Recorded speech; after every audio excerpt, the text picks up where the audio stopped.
students, kembali lagi bersama dengan Miss Henny. Kita akan melanjutkan pelajaran kita ke bab yang selanjutnya, yaitu turunan fungsi trigonometri. Nah, di kelas 11 kamu sudah belajar di matematika wajib tentang turunan sebuah fungsi. Kamu masih ingat dong definisinya, juga notasi yang digunakan.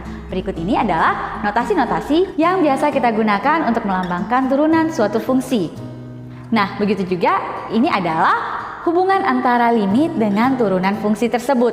Kamu pasti masih ingat juga ya. Kita akan menggunakan definisi ini untuk menentukan turunan suatu fungsi trigonometri.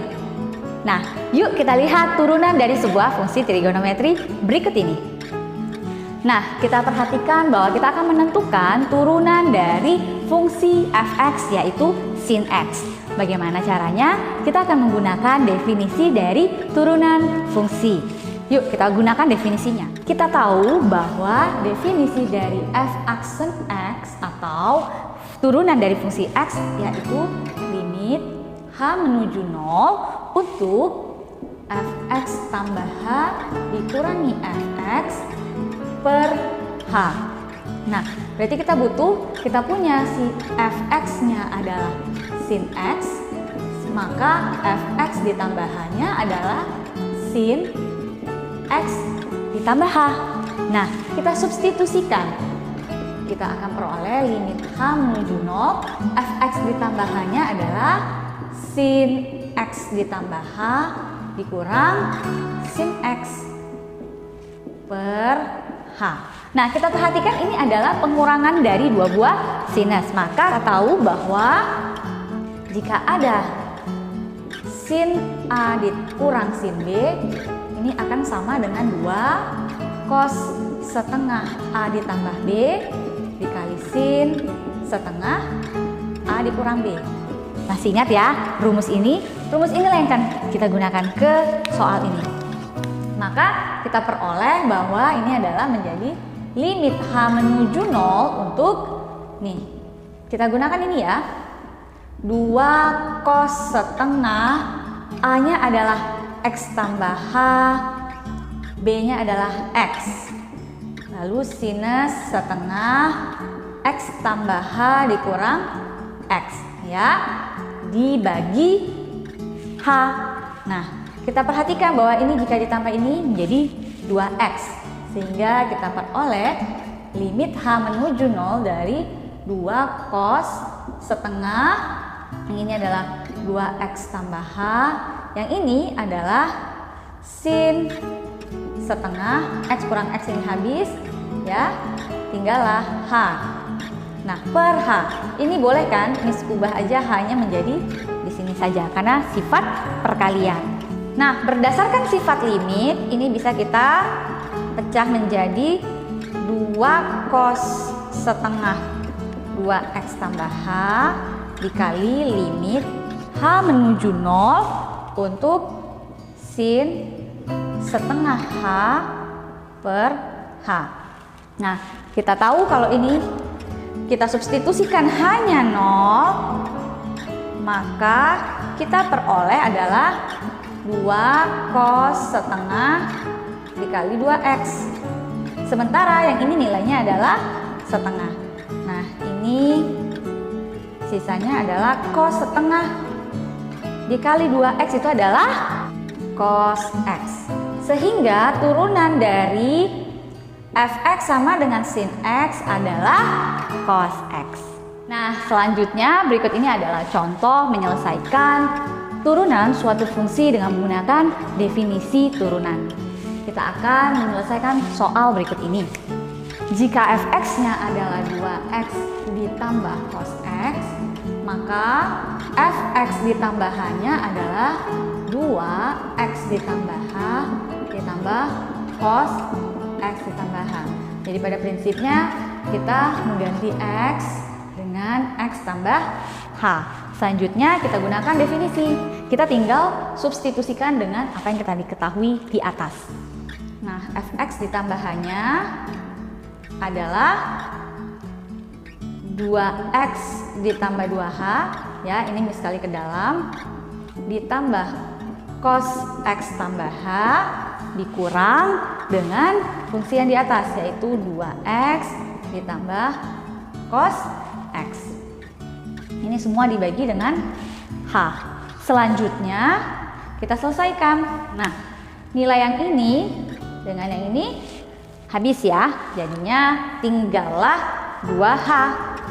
2H ditambah nih cos X tambah H ya, cos X tambah H dikurang cos X per H. Nah, kita ingat bahwa pada trigonometri penjumlahan ataupun pengurangan fungsi cos, untuk cos A dikurang cos B itu adalah minus 2 sin setengah A ditambah B sin setengah A dikurang B. Itulah yang akan kita gunakan. Ini nantinya sebagai nilai A, inilah nantinya sebagai nilai B. Maka kita peroleh limit H menuju 0 dari 2H ditambah nih min 2 sin setengah dari X tambah H ditambah X lalu sin setengah A dikurang B. Ini semua dibagi dengan H. Nah, selanjutnya yang kita lakukan adalah menyederhanakan. Kita peroleh ini menjadi limit H menuju 0 untuk 2H per H. Lalu yang ini limit H menuju 0 untuk min 2 sin. Nah, ini menjadi 2X plus H per 2 sin yang ini X dikurang S, X habis menjadi H per 2 per H gitu ya.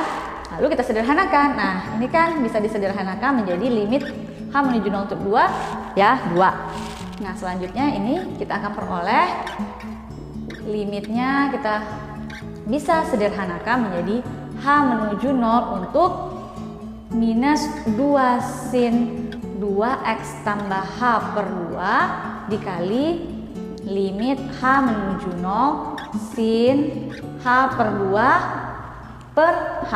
Nah, yang ini nanti bisa kita langsung dapatkan nilainya. Maka kita peroleh 2 ditambah substitusikan H-nya menjadi minus 2 sin 2X per 2. Yang ini sin H per 2 per H itu adalah setengah. Nah, ini nilainya 1, ini juga 1, sehingga kita peroleh 2 dikurang sin X. Maka turunan dari fungsi yang tadi adalah 2 dikurang sin X.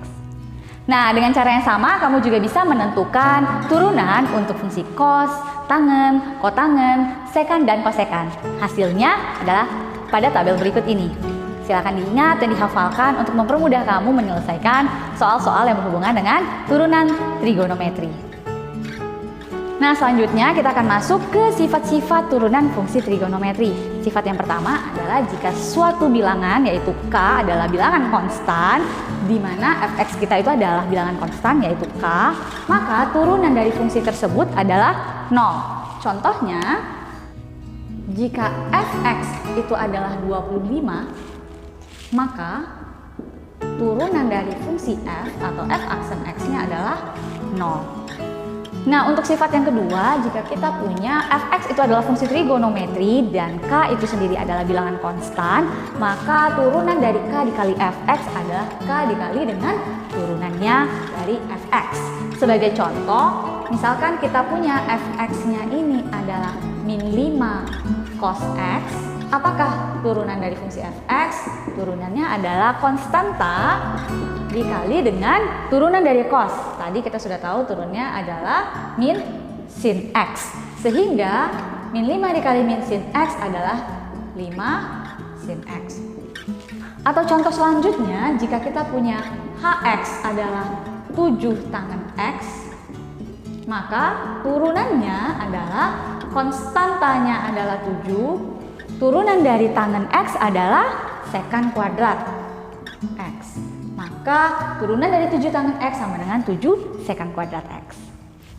Nah, selanjutnya adalah untuk sifat yang ketiga, jika kita punya fx itu adalah fungsi trigonometri dengan n itu adalah bilangan bulat positif, maka turunan dari fx pangkat n adalah n dikali fx pangkat n dikurang 1 dikali f aksen x. Nah, maksudnya apa? Kita kalikan pangkatnya ke depan, ini n-nya, lalu fungsinya pangkatnya kita kurangi 1, lalu f aksen x ini adalah turunan dari fungsinya. Yuk kita lihat contohnya. Jika fx ini adalah sin kuadrat x, atau ini boleh juga kita tulis sebagai sin x kuadrat, maka turunannya adalah pangkatnya kita kali ke depan, lalu pangkatnya kita kurang 1, 2 kurang 1 itu 1, jadi cukup sin x saja, dikali dengan turunan dari sin. Turunan dari sin adalah cos, maka turunannya adalah 2 sin x cos x. Nah, untuk sifat yang keempat, kita punya hx itu adalah k dikali fx pangkat n. Nah, turunannya menjadi apa? Sama seperti yang sebelumnya, kalau k dikali fx itu berarti k dikali f aksen x. Yang ini tinggal kita cari turunan dari ini dikali dengan k. Nah, kita punya turunan dari ini adalah n dikali ke depan, berarti jadi ini kn dikali dengan fungsi di pangkat n kurang 1, pangkatnya dikurangi 1 dan dikali dengan turunan dari fungsi tersebut.